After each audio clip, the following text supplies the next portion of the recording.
السلام علیکم ورحمۃ اللہ وبرکاتہ۔ اللہ کی ذات سے امید ہے کہ ہمارے تمام سامعین کرام بخیر ہوں گے۔ آج کا ہمارا سبق ہے تختی نمبر 18 تجدید مع تجدید، یعنی ایک حرف پر تجدید ہو اور اس کے بعد والے حرف پر بھی اگر تجدید ہو تو اسے ہم کس طرح پڑھیں گے۔ آج کا ہمارا سبق یہ ہے۔ بلا تاخیر ہم ہمارے سبق کو شروع کرتے ہیں۔ اعوذ باللہ من الشیطان الرجیم، بسم اللہ الرحمن الرحیم۔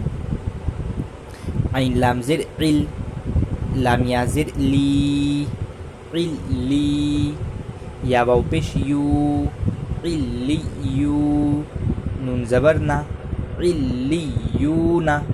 دیکھیے جیسا کہ ہم لوگ تجدید کا قاعدہ جانتے ہیں کہ تجدید والے حرف کو 2 مرتبہ پڑھا جاتا ہے، ایک بار پہلے والے حرف سے ملا کر اور ایک بار خود سے۔ تو یہاں پہلے والا جو تجدید ہے اس کو ہم لوگ پہلی دفعہ جو ہے پہلے والے حرف سے ملا لے رہے ہیں۔ اب جب دوسری دفعہ اسے خود سے جب پڑھنے کا وقت آ رہا ہے تو اس کے بعد والے حرف پر بھی تجدید ہونے کی وجہ سے اس کا بعد والا حرف جو ہے اس سے خود بخود مل جائے گا۔ تو اس صورت میں جو ہے پہلے مرتبہ جو ہے اسے خود سے پڑھیں گے اور دوسری مرتبہ جو ہے اس کے بعد والے حرف پر تجدید ہے، اس لیے اس کو اس سے ملا کر پڑھیں گے۔ اور یہ جو دوسری والی تجدید ہے جو یا کے اوپر ہے، اس میں جو ہے آپ کا یا کے اوپر تجدید ہے، اس کو پہلی مرتبہ تو ہم لوگ پہلے والے حرف سے ملا کر پڑھ لے رہے ہیں جو لام میں سے، اس کے بعد جب دوسری مرتبہ اسے خود سے جو پڑھنے کا ہوتا ہے تو اس وقت جو دیکھیے یا کے بعد والے حرف پر جو ہے جزم ہے، اور جزم والا حرف جو ہے ہمیشہ اپنے پہلے والے حرف کا محتاج ہوتا ہے، تو اس کے پہلے والے حرف پر جو ہوگا اس سے ہم لوگوں کو ملا کر پڑھنا ہوگا۔ تو یہاں پہ واو کو جو ہے پھر ہم لوگ یا سے ملا دیں گے۔ اور یہ بات یاد رکھنے کی ہے کہ اگر پہلے جو ہے جزم والا حرف ہے اس کے بعد تجدید والا حرف ہے تو جزم والے حرف کو چھوڑ کر تجدید والے حرف سے ملا کر پڑھا جائے گا۔ اس کی جو ہے مثال آگے سبق میں آئے گی تو میں انشاءاللہ آپ کو اسے اور تفصیل سے بتا دوں گا۔ اس کے بعد ہے یا زا زبر یز، زا کاف زبر زک، یز زک، کاف کھڑا زبر کا، یز زک کا، یا زال زبر یز، زال کاف زبر زک، یز زک، کاف زبر کا، یز زک کا، را پیش رو، یز زک کرو، میم زا پیش مز، زا میم زبر زم، مزم، میم زر می، مزمی، لام پیش لو، مزملو، میم دال پیش مد، دال سا زبر دس، مدس، سا زر سی، مدسی، را پیش رو، مدثرو، عین لام زر عل، لام یا زر لی، علی، یا زر یی، علی، نون زبر نا، علیین۔ اب جو ہے اسے ہم لوگ متن پڑھ لیتے ہیں۔ عین لام علیون، یزکا، یذکر، مزمل، مدثر، علیین۔ اب اس کے بعد جو ہم لوگوں کا دوسرا تختی شروع ہو رہا ہے، یہ ہے تختی نمبر 19، اور اس میں جو ہے مد کا بیان ہے۔ 3 قسم کے مد ہوتے ہیں، ایک تو ہم لوگ جو حروف مدہ پڑھے ہیں وہ الگ ہے، اور یہ مد کا بیان جو ہے الگ ہے۔ میں نیچے آپ کو جو ہے اس کی وضاحت بتاؤں گا انشاءاللہ۔ دیکھیے مد جو ہے 3 قسم کے ہوتے ہیں، ایک ہوتا ہے مد متصل، دوسرا ہوتا ہے مد منفصل، اور تیسرا ہوتا ہے مد لازم، اور ایک الف سے زیادہ کھینچ کے پڑھنے کو جو ہے مد کہا جاتا ہے، ٹھیک ہے۔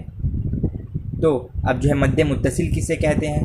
تو حروف مدہ جو ہم نے حروف مدہ پڑھا تھا، الف، یا، واو اور کھڑا زبر کھڑا زیر الٹا پیش، یہ حروف مدہ ہے۔ تو جب بھی حروف مدہ کے بعد جو ہے حمزہ اسی کلمہ میں ہوگا تو مد متصل ہوگا، اور حروف مدہ کے بعد اگر حمزہ دوسرے کلمہ میں ہوگا تو مد منفصل ہوگا، اور اگر حروف مدہ کے بعد والے حرف پر جزم یا تشدید ہوگا تو مد لازم ہوگا. ٹھیک ہے. اب ایک دفعہ جو ہے ہم لوگ تختی بھی پڑھ لیتے ہیں. یہ پہلا جو ہے یہ آپ کا مد متصل کا قاعدہ ہے۔ حروف مدہ کے بعد حمزہ اسی کلمہ میں ہو تو مد متصل مد واجب بمانے اہم ہوگا، یعنی اسے ہم لوگوں کو جو ہے کھینچنا ہے، جیسا کہ میں نے آپ لوگوں کو بتایا کہ حروف مدہ کے بعد جو ہے حمزہ اگر اسی کلمہ میں ہو تو مد منفصل ہوگا۔ اس کے بعد دوسرا ہے آپ کا حروف مدہ کے بعد اگر حمزہ دوسرے کلمہ میں ہو تو مد منفصل مد جائز ہوگا، اور تیسرا ہے حروف مدہ کے بعد والے حرف پر اگر جزم یا تشدید ہو تو مد لازم ہوگا۔ ایک الف سے زیادہ کھینچ کے پڑھنے کو مد کہتے ہیں۔ ہم لوگ کس طرح اسے پڑھا جاتا ہے اور کیا ہوتا ہے اس کی مثال میں جو ہم لوگ دیکھ لیتے ہیں۔ دیکھیے پہلا لائن جو ہے آپ کا یہ والا مد منفصل کی مثال ہے، مد متصل کی مثال ہے پہلا والا، اور دوسرا والا مد منفصل کی مثال ہے، اور تیسرا والا مد لازم کی مثالیں ہیں، ٹھیک ہے۔ تو ہم لوگ اس کی مشق بھی کر لیتے ہیں۔ دیکھیے جیم الف زبر جا، دیکھیے زبر کے بعد جو ہے الف آ رہا ہے تو یہ الف مدہ ہو گیا تو اسے ہم لوگ کھینچ کر پڑھیں گے۔ اس کے بعد ہے حمزہ زبر آ، دیکھیے حروف مدہ کے بعد جو ہے حمزہ ہے، اس وجہ سے یہ جو ہے مد منفصل ہوگا، اسے ہم لوگوں کو کھینچ کر پڑھنا ہے۔ جا آ، اس کے بعد سین یا زر سی، حمزہ تا زبر ات، دیکھیے یہاں پہ جو ہے یا ساکن سے پہلے زیر ہے تو یا مدہ ہوگا، اور یا مدہ کے بعد والا حرف جو ہے حمزہ ہے، اس وجہ سے یہ بھی جو ہے مد متصل ہوگا، ٹھیک ہے۔ تو کیا ہوگا سی ات، اس کے بعد ہے سین واو پیش سو، حمزہ پیش او، سو او۔ اس کے بعد دیکھیے یہ جو ہے مد منفصل کی مثال ہیں، دوسری والی لائن فایازر فی، حمزہ میم زبر ام، فی ام، رازر ری، فی ام ری، نون الف زبر نا، فی ام رینا۔ دیکھیے یہاں پر جو ہے الف کے اوپر زبر ہے، لیکن ہم لوگ جیسا کہ جانتے ہیں کہ الف ہمیشہ خالی ہوتا ہے، الف کے اوپر اگر کچھ بھی آ جائے زبر زیر پیش، دو زبر دو زیر دو پیش، کھڑا زبر کھڑا زیر الٹا پیش، کچھ بھی تو وہ حمزہ بن جاتا ہے۔ تو یہ حمزہ کی دوسری شکل ہو گئی۔ اور ایک جو ہے آپ کا فا یا زر فی، یہ ایک الگ کلمہ ہے، فی ایک الگ لفظ ہے، اور یہ امرینا ایک الگ لفظ ہے، اس وجہ سے بھی جو ہے یہ آپ کا حمزہ جو ہے دوسری کلمہ میں آ رہا ہے، اس لیے یہاں پر مد منفصل ہوگا۔ کیا ہوگا فی امرینا۔ اس کے بعد ہے لام الف زبر لا، حمزہ زیر ای، لا ای، لام کھڑا زبر لا، لا ایلا، ہا زبر ہا، لا الہ۔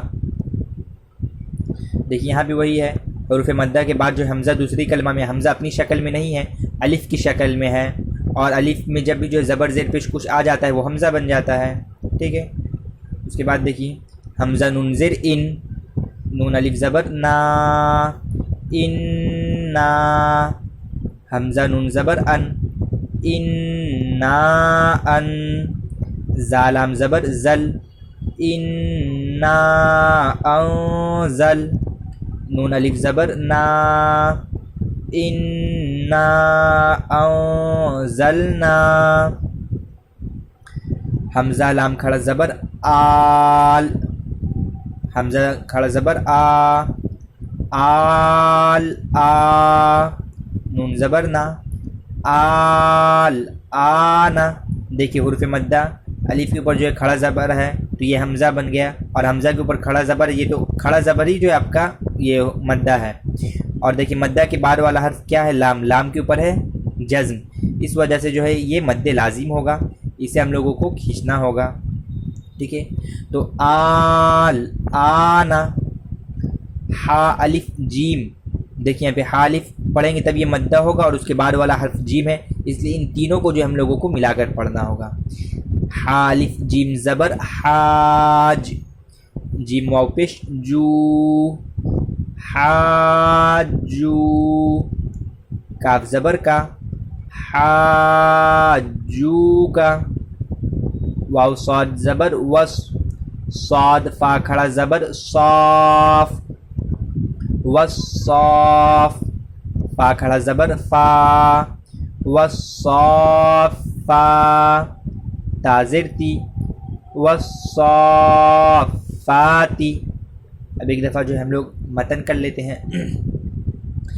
جاء، سیئت، سوء، فی امرنا، لا الہ، انا انزلنا،